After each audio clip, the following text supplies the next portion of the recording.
Бүйрек ауруының басты белгілері. Бәріңізге ассалаумағалейкум. Сіздермен керек арнасы. Видеоға лайк басып, комментарий қалдырып, қоңыраушыны басып қойыңыздар. Бүйрек адам ағзасындағы ең маңызды мүшенің бірі. Әсіресе әйелдер қауымы үшін маңыздылығы өте зор.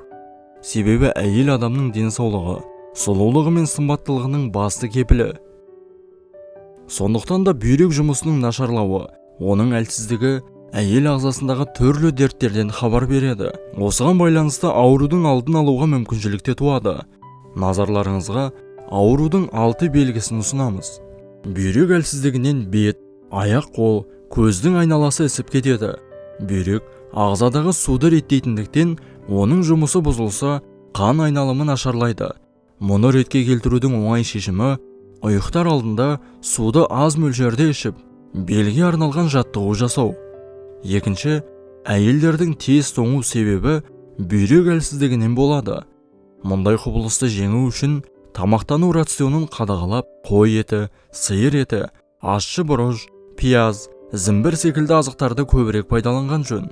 Бүйрек әлсіздігі әйелдің жыныстық қарым-қатынасқа қызығушылығын төмендетіп, себепсіз ашуланып, климакс тым ерте басталуына әсер етеді. Сонымен қатар, бүйрек әлсіз адамдар тез қартаяды.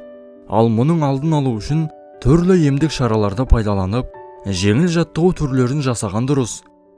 Бастың ауруы, ұйқының бұзылуы, мидың шаршауы, ойдың үнемі бөлініп кетуі де бүйрек әлсіздігінен болады. Ағзадағы мұндай өзгерістерді жеңу үшін қаздың етін, саңырауқұлақ, жүзімді үнемі пайдалану керек. Бүйрек әлсіздігінен әйелдердің ішкі секреция жүйесі әлсіреп, бүйрек үсті безінен адреналин бөлінуі азайып, денедегі зат алмасу процесі бұзылады. Ол артық май жиналуына себеп болады. Оған қарсы тұру үшін алақанды бір-біріне ысқылап, жылы күйінде бүйрекке басу керек. Мұны күніне бірнеше рет қайталаған жөн. Сонымен қоса қаз, қоян, балық еті секілді азықтарды көп тұтынған дұрыс. Бүйрек әлсіздігінен қан қысымы да артады. Мұндай белгілер байқалысымен аурудың алдын алып, дәрігерге көрініп, емдік шаралар қолданбаса, бүйрек істен шығып, өмірге қауіп төндіруі мүмкін. Өз денсаулығыңыз өз қолыңызда. Денсаулығыңыз мықты болсын.